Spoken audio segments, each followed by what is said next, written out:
laugh, huh? I'll break you like you broke my drill.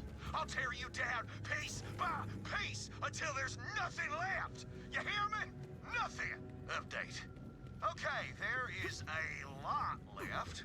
All of you, in fact. I bet you think that's funny, Door. You like mocking me with your smug door face? I'll break you. I swear I will. Success. I've breached you at last, Door. Emotionally, I mean. That's right, you're still sealed, but I got your number. I put a head on you, and you didn't pull it off one bit. All the other doors are laughing. You'll never live it down. Later, Door. I told you I'd destroy you. I love how there's a guy inside of this, like, upside down. That's the thing. Like, so I don't know where I'm at in this game, like 30 hours plus. And I'm like, every time I go in to play this game, I don't think I've done the main quest for like the last 2 stream sessions. Because every single time I come across a side quest like this right here, it's so good that I end up spending 45 minutes just doing the side quest. And then I find another one, and then I find another one, and then I find another one. It's pretty rare for me to find a game where the side quests are as good as the main quest.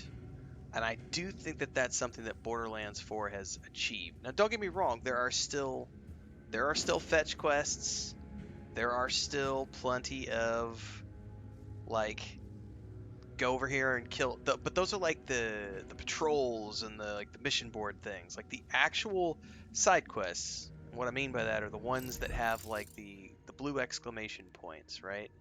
These things right here, these ones, the side missions.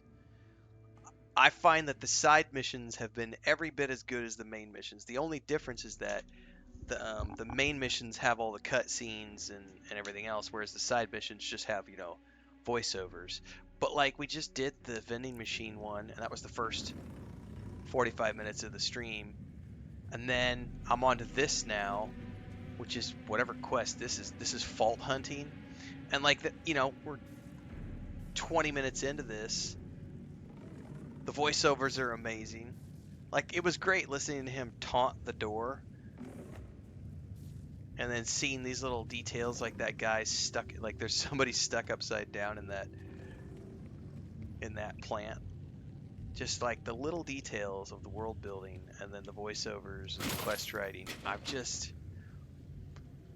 Again, it's pretty rare to play a game where the side quests are as good as the main quests, and have so many of them. Because like I remember when I played was it God of War and God of War Ragnarok, I remember commenting in both those games that the side quests didn't feel like side quests. Like the side quests in those games felt like main quests, because each one were these 30, 45 minutes, sometimes 2-hour long things or more, where they would lead you off on these adventures into areas that were completely different. And other games have done it equally well. Like there are definitely some really epic side quests in Baldur's Gate 3. Thinking recently, Indiana Jones and the Great Circle also had some really good like side quests. So yeah, appreciate it. But what's really interesting to me is the amount. Usually when I have an open world game like this where there's a big map and you start, you know, by the time you've done 5 or 10 side quests, you're like, oh, it's rinse repeat, right? Oh, it's another kill 10 of these. That's not been the case. And the thing is like for example, you know, we were doing, spoiler alert,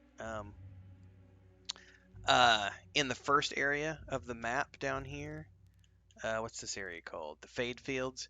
You have the Ripper guy, who the upper half and the bottom half are separated, and you end up helping the top half and the bottom half on individual occasions, because the other part is always getting missing. So like the legs are missing one time, and then the top half is missing the next time, and so you're constantly helping. And that's a quest chain where it's like you randomly come across them as you go through the Fade Fields, and you end up helping them multiple times. That was a lot of fun, and it turns into this series where there's, I don't remember, 5 or 6 quests in that chain, where you end up doing like, I mean, an hour's worth of quests in total for those, probably, even though most of them are kind of short.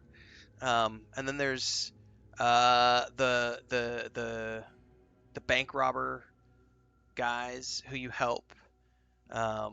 That has a cool quest chain, and then like the what are they called? The guys who were at this base. I forget the name of their um, group. The Outbounders. So you end up like, and I haven't heard back from Rush in a while actually to see if there's probably more stuff down here to help them continue to build their ship so they can get off the planet. But like, and then I've gotten up and it's like the problem is like there's so many. Like, look at all these blue exclamation points I have. 1, 2, 3, 4. There's 5 of them on the map that I know of, and I'm working on this one right now. We just did another one, so it's been like 2 streams where I haven't even touched the main quest. And I'm looking at this going, I totally understand now how people are getting 80-hour plus playthroughs, 100-hour plus playthroughs, doing it just casually, and then completionist version getting who knows how many hundreds of hours people are going to get with the completionist version of this. Because there are people who are going to go out there and they're going to clear every single question mark. They're going to clear every single one of these like propaganda speakers, right? These things.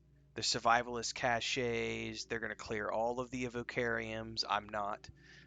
They're going to clear all of these deadbolts. They're going to clear all of these echo logs. They're going to clear all of the what are these things called? Vault symbols. Like those are all those optional things for the SDUs and stuff. Lost capsules. There's chests as well. Like those are all.